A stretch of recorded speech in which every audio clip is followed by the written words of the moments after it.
കാട്ടിൽ ടെൻ്റൊക്കെ അടിച്ചിട്ട് നമുക്ക് കഴിക്കാൻ പറ്റിയ ഒരു പൊളി സാധനമാണ് കാന്താരി റൈസ്. അതും തന്നെ കഴിക്കണം, ഒടുക്കത്തെ ടേസ്റ്റാണ്.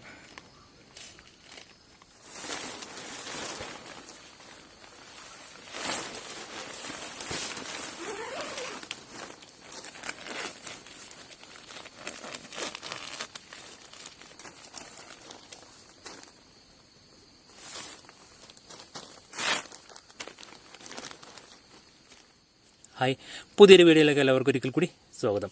ഇന്ന് നമ്മൾ ഉണ്ടാക്കാൻ പോകുന്നത് കാന്താരി റൈസാണ്. കഴിഞ്ഞ വീഡിയോസിൽ നമ്മൾ നൂഡിൽസ് ഉണ്ടാക്കിയായിരുന്നു, അതേപോലെ തന്നെ ചിക്കൻ റൈസ് ഉണ്ടാക്കിയായിരുന്നു. ഇന്ന് നമ്മൾ കാന്താരി റൈസാണ് ഉണ്ടാക്കുന്നത്. ഇത് കുറച്ച് പേർക്ക് നമ്മൾക്ക് ആദ്യമായിട്ട് പരിഗണിക്കേണ്ട കുറച്ച് ആൾക്കാർക്ക് വേണ്ടിയാണ്. അതായത് കുറച്ച് പ്രായമായവർക്ക് വേണ്ടി. പ്രായമായവർക്ക് അറിയാം, നമ്മൾക്കിപ്പം ഒരു 35 വയസ്സൊക്കെ കഴിയുകയാണെങ്കിൽ തന്നെ നമ്മൾക്ക് BP, കൊളസ്ട്രോൾ അങ്ങനെയുള്ള പലവിധ രോഗങ്ങളുണ്ട്. അപ്പം ഈ കാന്താരി റൈസ് കഴിക്കുകയാണെങ്കിൽ, കാന്താരി കഴിക്കുകയാണെങ്കിൽ കൊളസ്ട്രോളിനൊക്കെ കുറച്ച് കുറവ് കിട്ടുമെന്ന് പറഞ്ഞു കേൾക്കുന്നുണ്ട്.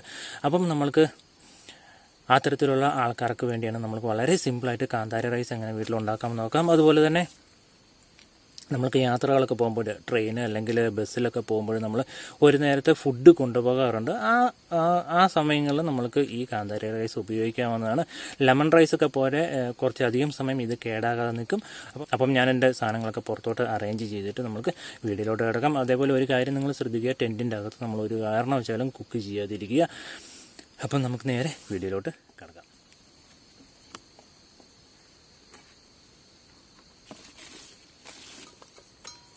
നമുക്ക് നമ്മുടെ കാന്താരി റൈസ് ഉണ്ടാക്കുവാനായിട്ടുള്ള സാധനങ്ങളൊക്കെ ഞാനിവിടെ എടുത്തു വെച്ചിട്ടുണ്ട്. ഞാനൊരു സവോള അരിഞ്ഞെടുക്കുന്നു. ഇത് ഒരാൾക്കുള്ള ഫുഡിനാണ് കേട്ടോ. നിങ്ങൾ 2-3 നിങ്ങളുടെ ആവശ്യത്തിനനുസരിച്ച് ഉണ്ടാക്കുമ്പം അതിനനുസരിച്ച് ക്വാണ്ടിറ്റിയിൽ എടുക്കുക. ഞാൻ ഈ സവോള ചെറിയ രീതിയിൽ അരിഞ്ഞെടുക്കുന്നു. അപ്പം ഇതിനാവശ്യമായ സാധനങ്ങൾ: സവോള വേണം, 3-4 അല്ലി വെളുത്തുള്ളി വേണം, അതേപോലെ തന്നെ നമ്മുടെ നിലക്കടല ഒരു പിടി വേണം, പിന്നെ ഒരു ലെമൺ ഓപ്ഷനാണ് കേട്ടോ. അപ്പം ഒരുപാട് ചോറൊക്കെ കഴിക്കുന്നവർക്ക് കഴിക്കുന്നതിന് മുമ്പ് ആ ചോറിൽ ഈ ലെമൺ ഒന്ന് കട്ട് ചെയ്തിട്ട് പിഴിഞ്ഞൊഴിച്ചിട്ട് അങ്ങ് കഴിച്ചാൽ മതി. അതേപോലെ തന്നെ കറിവേപ്പില, മല്ലിയില. അപ്പം വെളുത്തുള്ളിയൊക്കെ ചെറിയ രീതിയിലൊന്ന് ചതച്ചെടുക്കുക.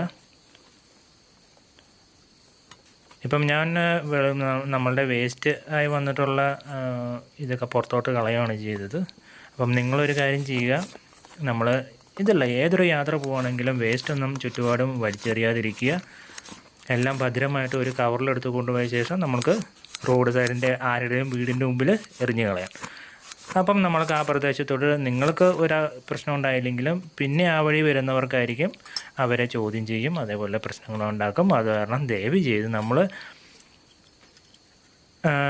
ഒരു യാത്രയൊക്കെ പോകുമ്പോൾ യാതൊരു വിധത്തിൽ ഉള്ള വേസ്റ്റുകളും വലിച്ചെറിയാതിരിക്കുക.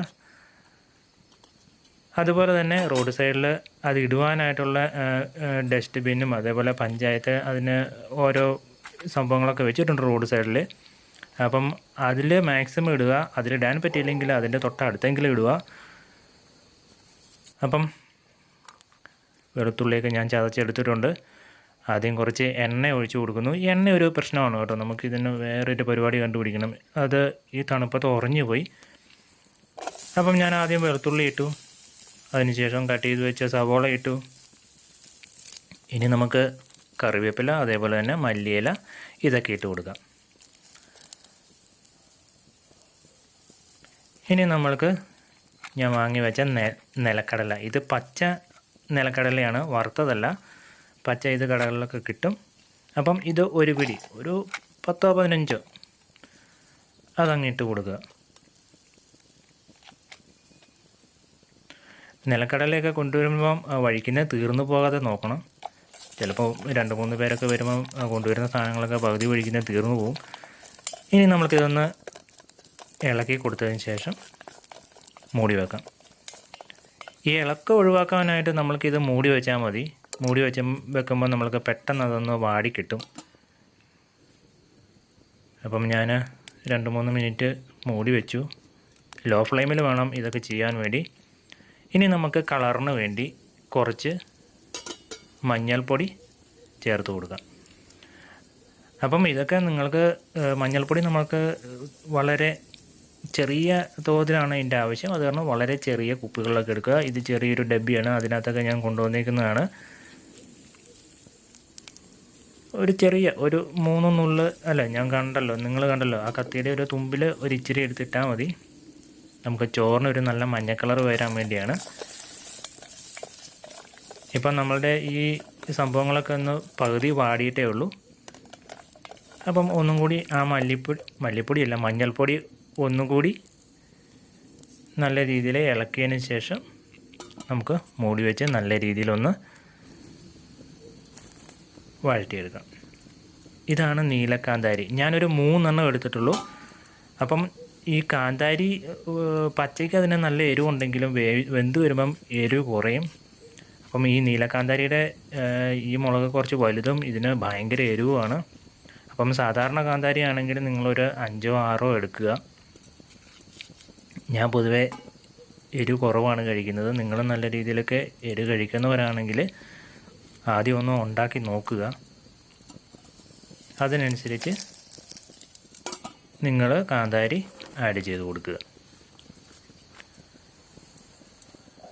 ഇനി നമ്മൾക്കിതൊന്നും കൂടി ഇളക്കി ആ കാന്താരിയും കൂടി ഒന്നും കൂടി നല്ല രീതിയിൽ വഴറ്റിയെടുക്കാം.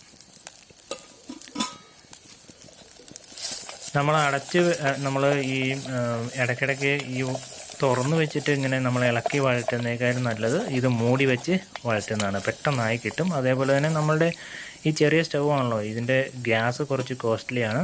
അപ്പോൾ നമുക്ക് അതുകൂടി കുറച്ച് ലാഭിക്കാൻ പറ്റും.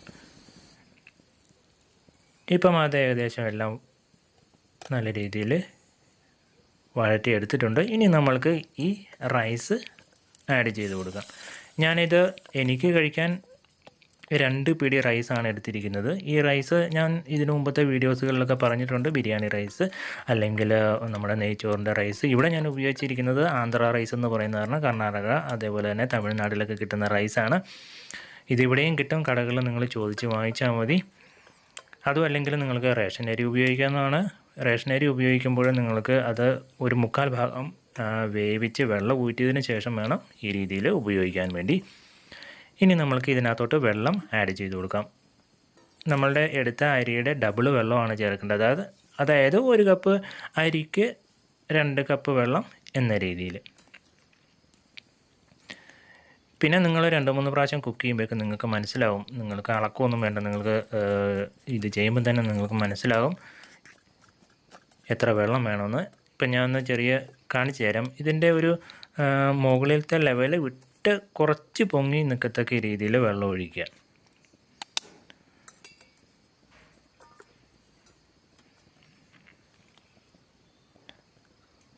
ഒരുപാട് പൊങ്ങി നിൽക്കരുത്. ആ റൈസിൻ്റെ ലെവലിന് കുറച്ചും കൂടെ മുകളിൽ. എന്തെങ്കിലും സംശയം ഉണ്ടെങ്കിൽ നിങ്ങൾക്ക് അളന്നൊഴിച്ചാൽ മതി. പിന്നെ 2 പ്രാവശ്യം വയ്ക്കുമ്പോഴേക്കും നിങ്ങൾക്കൊരു ഐഡിയ കിട്ടും. ഇനി നമ്മൾക്ക് ഉപ്പിട്ട് കൊടുക്കാം.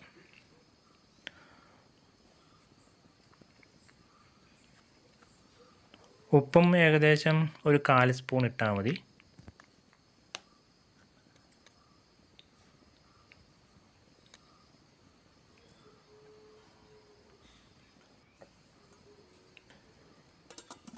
ഇനി നമ്മൾക്കിത് മൂടി വെച്ചിട്ട് കുറച്ച് ഫ്ലെയിം കൂട്ടി വെക്കാം. ഫുൾ ഫ്ലെയിമിൽ വെക്കരുത്. ഏകദേശം ഒരു ആവറേജ്, അത് തിളക്കത്തക്ക രീതിയിൽ. തിള വന്നതിന് ശേഷം അതിൻ്റെ ഫ്ലെയിം ലോ ഫ്ലെയിമിലോട്ട് വയ്ക്കുക. അതിനുശേഷം ഈ അടപ്പിൻ്റെ സൈഡിൽ കൂടെ വരുന്ന ആവി അത് കുറയുമ്പോഴാണ് നമ്മളിത് തുറക്കേണ്ടത്. അതായത് അതിൻ്റെ വെള്ളം വറ്റാറായിട്ടുണ്ട് എന്നർത്ഥം. ഇപ്പം ഏകദേശം വെള്ളം വറ്റിയിട്ടുണ്ട്. നമുക്കൊന്ന് ഇളക്കി നോക്കാം. അടിയിലൊന്നും പിടിക്കത്തില്ല. ലോ ഫ്ലെയിമിൽ വെച്ചാൽ മതി. പേടിക്കൊന്നും വേണ്ട അടിയിലൊക്കെ കരിഞ്ഞു പോകുമെന്ന്. ഇത് അടിയിലൊന്നും പിടിച്ചിട്ടില്ല.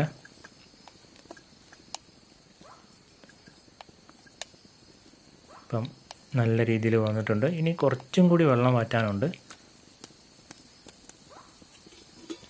അത് നമുക്കൊന്ന് മൂടി വെക്കാം.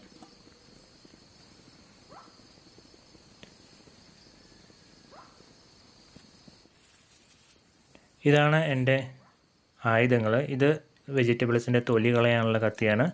അതേപോലെ തന്നെ കട്ട് ചെയ്യാൻ ഒരു കത്തി, ഒരു സ്പൂണ്, ഒരു ഫോർക്ക്. അതേപോലെ തന്നെ നമ്മൾക്ക് ഇളക്കാനൊക്കെ ആയിട്ട് മരത്തിൻ്റെ ഒരു തവിയും കൂടിയുണ്ട്. ഇപ്പം നമ്മുടെ റൈസ് നല്ല രീതിയിൽ വെന്തിട്ടുണ്ട്. ഞാൻ ഗ്യാസ് ഓഫ് ചെയ്തു. ഇനി നല്ല രീതിയിൽ ഇത് നമുക്ക് ഇളക്കി കൊടുത്തതിന് ശേഷം ഒരു 5 മിനിറ്റ് മൂടി വച്ചതിന് ശേഷം വേണം സെർവ് ചെയ്യാൻ വേണ്ടി. നമ്മുടെ കുക്കിങ്ങും പരിപാടികളൊക്കെ കഴിഞ്ഞു. ഇനി നമുക്ക് അകത്ത് വെച്ച് കഴിക്കാം. പുറത്ത് നല്ല രീതിയിൽ മഞ്ഞ് വീഴുന്നുണ്ട്. അപ്പം ഇതിന് കഴിക്കാൻ എന്താ കറിയെന്നായിരിക്കും, അതൊക്കെ ഞാൻ കാണിച്ചു തരാം. വളരെ സിമ്പിളാണ്. ചോറ് നല്ല അടിപൊളിയായിട്ട് വെന്തിട്ടുണ്ട്.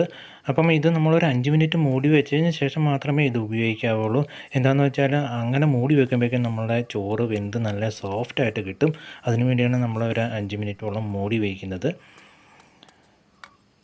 ഇനി നമ്മൾക്കിത് കഴിക്കാനായിട്ട് ഞാൻ വരുമ്പം തന്നെ ഇത് നമ്മുടെ കൊക്കോക്കോയുടെ ഇലയാണ്. ഒരു കൊക്കോക്കോയുടെ തോട്ടത്തിൽ കൂടിയാണ് ഞാൻ ഇങ്ങോട്ട് വന്നത്.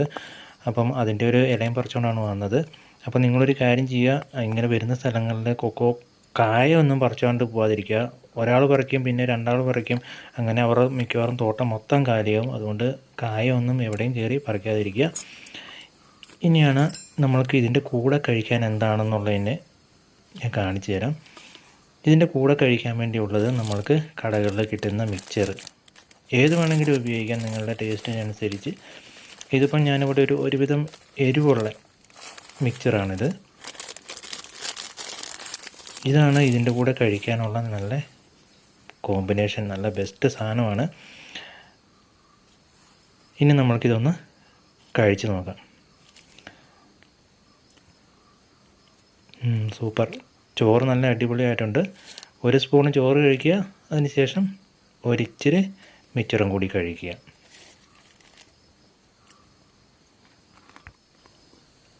നല്ല അടിപൊളി സംഭവം കേട്ടോ. എൻ്റെ ഈ കാന്താരിയുടെ എരിവ് എന്ന് പറഞ്ഞിട്ടുണ്ടെങ്കിൽ ഇവിടെ ഈ ഉൾഭാഗങ്ങളിലൊക്കെ ചെറിയൊരു പുകച്ചിൽ. അധികം ഇവിടെയുള്ള കാന്താരി ഞാനധികം എരി കഴിക്കാറില്ല. അപ്പം എരി കഴിക്കുന്നവർക്ക് വേണമെങ്കിൽ ആ ലെവൽ വേണമെങ്കിൽ കൂട്ടിയിടാവുന്നതാണ്.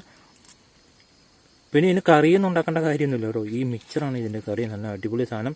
അപ്പം ഞാനിതൊരു സൗത്ത് ഇന്ത്യൻ ഫുഡും അതേപോലെ തന്നെ എല്ലാം കൂടി ചേർത്തിട്ട് റീമിക്സ് ചെയ്ത് നമ്മുടെ രീതിയിലോട്ടാക്കി ഒരു അടിപൊളിയാക്കി എടുത്തതാണ്. അങ്ങനെ ഇത് എൻ്റെ പേരിലുള്ള ഒരു ഫുഡായി മാറി. അപ്പം നമ്മൾ കർണാടക, തമിഴ്നാടൊക്കെ പോകുമ്പം ഇങ്ങനത്തെ ഈ ടേസ്റ്റല്ല, ഈ രീതിയിൽ സെർവ് ചെയ്യുന്ന ഫുഡ്സൊക്കെ ഒരുപാട് കാണാൻ പറ്റും. അപ്പം അവരുടെ ഫുഡിലൊക്കെ കുറച്ച് എരിവും ഇതൊക്കെ കുറവായിരിക്കും. അപ്പം നമുക്ക് കുറച്ച് എരിവും പുളിയൊക്കെ വേണം. അപ്പോൾ എരിവൊക്കെ ആഡ് ചെയ്ത് നമുക്ക് ഇങ്ങനെ കഴിക്കാവുന്നതാണ്. ഈ മിക്സറിൻ്റെ കൂടെ കഴിയാനല്ലേ നല്ല അടിപൊളിയാണ്. ഡിഫറെൻ്റ് ആയിട്ടുള്ള ഫുഡെല്ലാം കഴിച്ച് നോക്കണം നമ്മൾ. എപ്പോഴും നമ്മൾ നോൺ വെജ് കഴിക്കത്തുള്ളൂ, ചിക്കൻ അല്ലെങ്കിൽ നാട്ടൻ ഇറച്ചി ഇതൊക്കെ കഴിക്കുള്ളൂ എന്നൊന്നും വാശി പിടിക്കരുത്. നമുക്ക് വെജിറ്റബിൾ ആണെങ്കിലും നല്ല ടേസ്റ്റി ആയിട്ട് ഉണ്ടാക്കാൻ പറ്റും. ഇത് നോക്കിയാൽ നല്ല അടിപൊളിയായിട്ടുണ്ടാകും. നമുക്കും സമാധാനം, നമ്മുടെ വയറിന് സമാധാനമാണെങ്കിൽ നമുക്ക് പൊതുവേ നല്ല സമാധാനം കിട്ടും. യാത്രകളൊക്കെ പോകുമ്പോൾ നമ്മൾ മാക്സിമം നോൺ വെജ് കഴിക്കാതിരിക്കുക, അതായിരിക്കും ഏറ്റവും നല്ലത്. പ്രത്യേകിച്ച് ചൂടുള്ള സമയങ്ങളിലൊക്കെ ആണെങ്കിൽ നോൺ വെജ് ചിക്കനൊക്കെ കഴിക്കുകയാണെങ്കിൽ ബോഡി നല്ല രീതിയിൽ ഹീറ്റാവും. അപ്പോൾ ആ സമയത്ത് നമ്മൾ വെജിറ്റബിൾ കൂടുതൽ കഴിക്കുന്നതായിരിക്കും ഏറ്റവും നല്ലത്. അപ്പം ഓക്കെ, നല്ല അടിപൊളിയായിട്ടുണ്ട്. അപ്പം ഞാനിതൊക്കെ ഒന്ന് ഫിനിഷ് ആക്കിയിട്ട് ഞാൻ വരാം. അപ്പോൾ ഇതൊക്കെ എല്ലാവരും ഒന്ന് വീട്ടിൽ ട്രൈ ചെയ്ത് നോക്കാം. നല്ല അടിപൊളിയായിട്ടുണ്ട്. വീട്ടിലുണ്ടാക്കാവുന്നതാണ് കേട്ടോ. നമുക്ക് രാവിലെ, ഉച്ചയ്ക്ക്, വൈകുന്നേരം ഏത് രീതിയിൽ വേണമെങ്കിൽ നമുക്ക് ഏത് നേരം വേണമെങ്കിലും ഉണ്ടാക്കാവുന്നതാണ്. പെട്ടെന്നുണ്ടാകും. ഞാൻ കണ്ടില്ല, ഇത് അധികം സമയമൊന്നുമില്ല, പെട്ടെന്നുണ്ടാക്കാൻ പറ്റും. അപ്പം എല്ലാവരും ഇതൊക്കെ ട്രൈ ചെയ്യാം. ഞാനപ്പം ഇതൊക്കെ ഒന്ന് തീർത്തിട്ട് വരാം. അപ്പം നമ്മൾ കാന്താരി റൈസൊക്കെ കഴിച്ചു, നല്ല അടിപൊളിയായിരുന്നു. അപ്പം നമ്മൾക്ക് ഇനി ഇവിടെ കിടന്നുറങ്ങണം. ഞാനിപ്പോൾ ഇവിടെ കിടന്നുറങ്ങണം. ഇന്നെന്താണെന്ന് അറിയില്ല, നല്ല തണുപ്പുണ്ട്. അതേപോലെ തന്നെ പകൽ കട്ട ചൂടും രാത്രി നല്ല തണുപ്പുമാണ്. അപ്പം അതേ രീതിയിൽ തന്നെ മഞ്ഞും പെയ്യുന്നുണ്ട് പുറത്ത്. നമുക്ക് രാവിലെ ഒരു 7 മണി വരെയൊക്കെ നല്ല തണുപ്പാണ്. അപ്പം നിങ്ങൾ യാത്രകളൊക്കെ ചെയ്യുമ്പോൾ തണുപ്പിന് വേണ്ട സാധനങ്ങളൊക്കെ കരുതിക്കൊള്ളുക. ഞാൻ പൊതുവേ ബ്ലാങ്കറ്റ്സ് കാര്യങ്ങളൊക്കെയാണ് ഉപയോഗിക്കുന്നത്. മുഖമൊക്കെ ഉപയോഗിക്കാൻ തുടങ്ങിയിട്ടുണ്ട്. അപ്പം എല്ലാം ഡാർക്ക് കളറായിട്ടുള്ള ഉപയോഗിക്കുക കേട്ടോ. കുറച്ചൊക്കെ അഴുക്കൊക്കെ പറ്റുവാണെങ്കിൽ നമുക്കെല്ലാം മറ്റുള്ളവർക്ക് പെട്ടെന്ന് മനസ്സിലാകത്തില്ല. അപ്പം ഇന്നിവിടെ ഇനി ഉറങ്ങിയിട്ട് നാളെ രാവിലെ എണീച്ച് പോകണം. അപ്പം നമുക്കെല്ലാവർക്കും പുതിയൊരു വീഡിയോയിൽ വെച്ച് കണ്ടുമുട്ടുന്നവരേക്കും എല്ലാവരും സേഫായിട്ടിരിക്കുക. ഇപ്പോൾ കൊറോണയുടെ പുതിയ സംഭവങ്ങളൊക്കെ ഇറങ്ങിയിട്ടുണ്ട്. അപ്പം പഴയതുപോലെയൊക്കെ തന്നെ എല്ലാം ഒരുപാട് ആൾക്കാർ കൂടുന്ന സ്ഥലങ്ങളിൽ മാസ്കും അതേപോലെ തന്നെ സോഷ്യൽ ഡിസ്റ്റൻസിങ്ങും എല്ലാവരും പാലിക്കുക. അപ്പം നമ്മൾക്ക് എല്ലാവർക്കും വീണ്ടും ഒരു വീഡിയോയിൽ കണ്ടുമുട്ടുന്നവരേക്കും ടേക്ക് കെയർ, ഗുഡ് ബൈ.